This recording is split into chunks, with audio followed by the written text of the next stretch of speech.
Hello, annyeonghaseyo. Welcome to episode 4 of Korea 2022. Join us as we explore in and around Seoul. We'll start off with one of my favorite things, street food.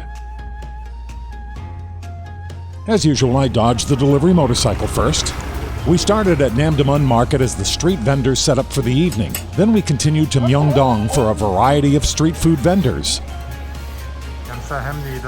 This is hotak, a pancake filled with sweet red bean paste or brown sugar, cinnamon, and walnuts. I love it.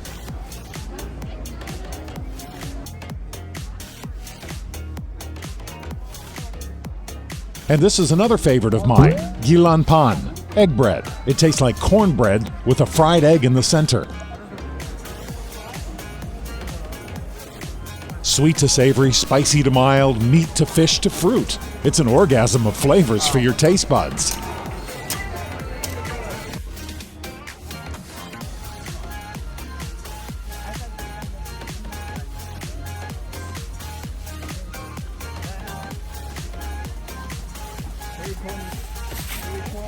Yes, that's spiral potato chips on a stick and fried squid in the next booth.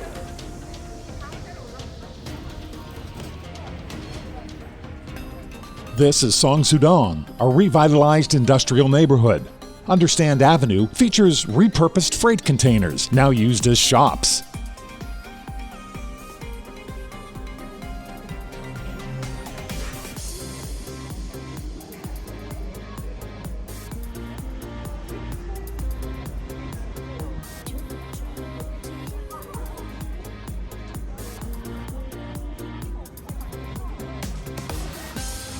The latest boy band from SM Town Entertainment is being promoted today, and fans wait hours for concert tickets and new band merchandise.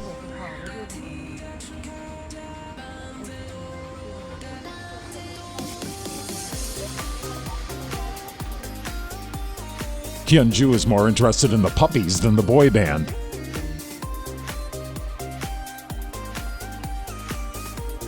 The old factory buildings in Songsu-dong have been converted into cafes, restaurants, and boutiques. It is nicknamed the Brooklyn of Seoul. This building looks like it was constructed from Legos. And this building reminds me of the checkered flag from NASCAR races. Apartments in both buildings start at around $5 million. Next we walk to Seoul-sup, which means Seoul Forrest. It reminds me of Central Park in New York. It is very massive and very peaceful, considering you're in the middle of a city.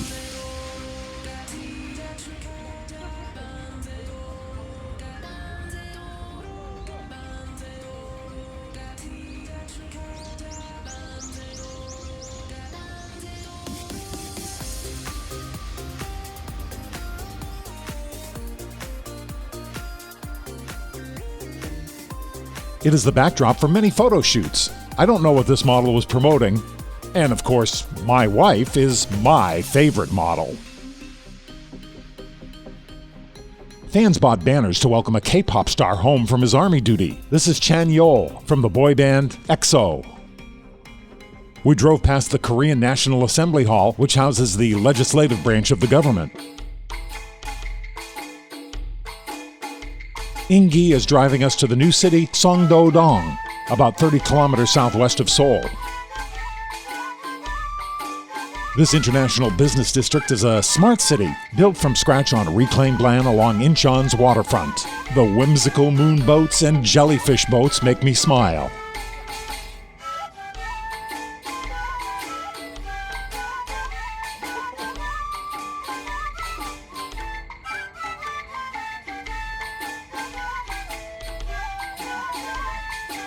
Everything here is brand new, and the skyline looks beautiful day or night.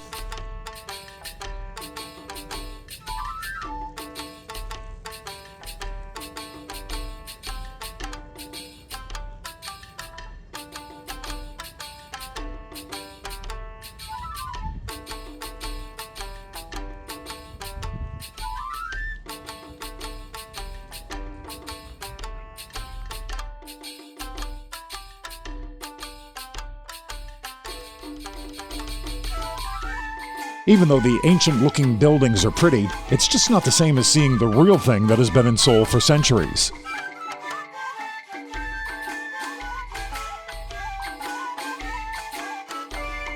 We usually only eat Korean food when visiting, but this evening we decided to try a Chinese restaurant. It did not disappoint.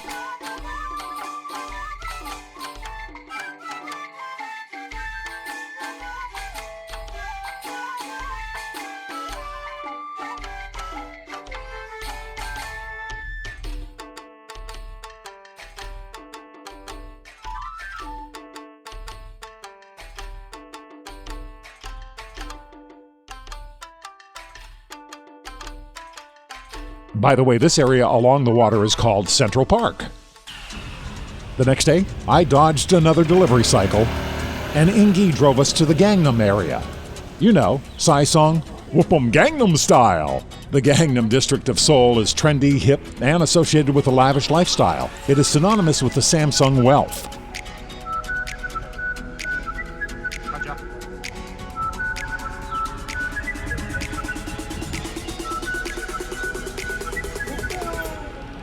We met my wife's friend Bo, who was visiting here from the States. She took us to a very unique sushi restaurant.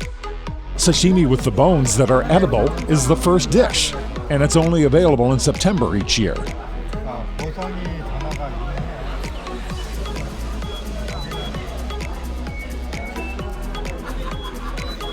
These shrimp are laid on a bed of salt and steamed.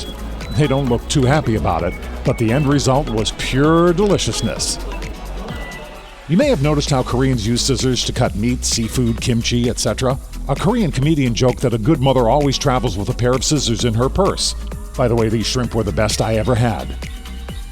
After dinner, we walked Bo back to her hotel, admiring the lighted buildings along the way.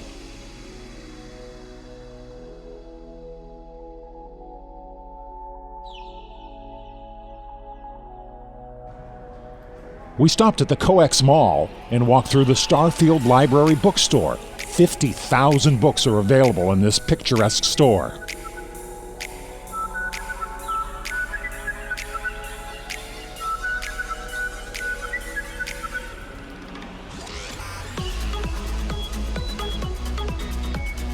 As we said goodnight to Bo, we walked past the Hotel Intercontinental's cozy bar with excellent live entertainment.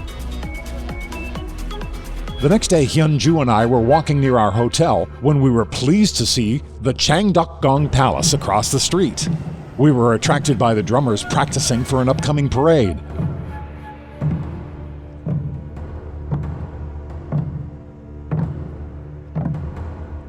Near most of the palaces in Korea, you will find hanbok stores. Hanbok is the old traditional dress of Korea. People rent hanbok and gain free entrance to the palace while wearing the traditional dress. This palace was constructed in 1405 as a secondary palace of the Joseon dynasty. After its destruction during a Japanese invasion in 1592, it was rebuilt in 1610 and served as the main palace for the next 270 years. This architecture always thrills my eyes. Everything is so intricately designed and so colorful. As we walked about, seeing the other tourists wearing hanbok transported our minds back to ancient times.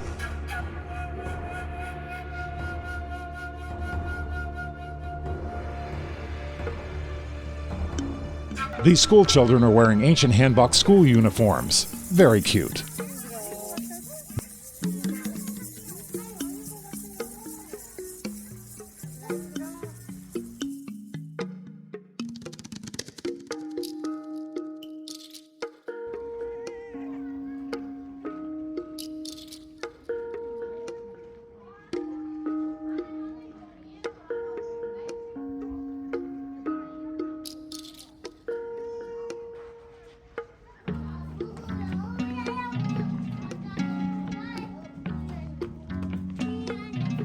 I especially enjoy seeing these ancient structures with modern buildings in the background.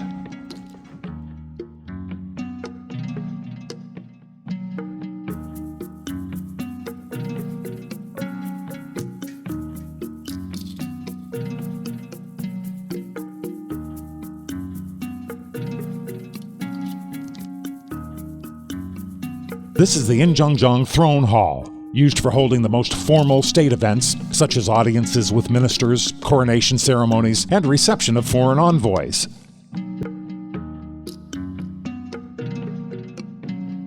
Videos and photos do not do justice to this palace. They do not give you a true sense of how immense it is. I highly recommend a visit so you can see it with your own eyes. Sadly, this is our last sightseeing adventure during our visit to Korea. Time now for our long flight back to the States. I hope you enjoyed all 4 episodes as much as we enjoyed sharing these sights with you. Again, my heartfelt thanks to Hyunju's family and friends for showing us so many amazing sights in this beautiful country. Kabawayo and 감사합니다. Until next time, enjoy all of life's adventures.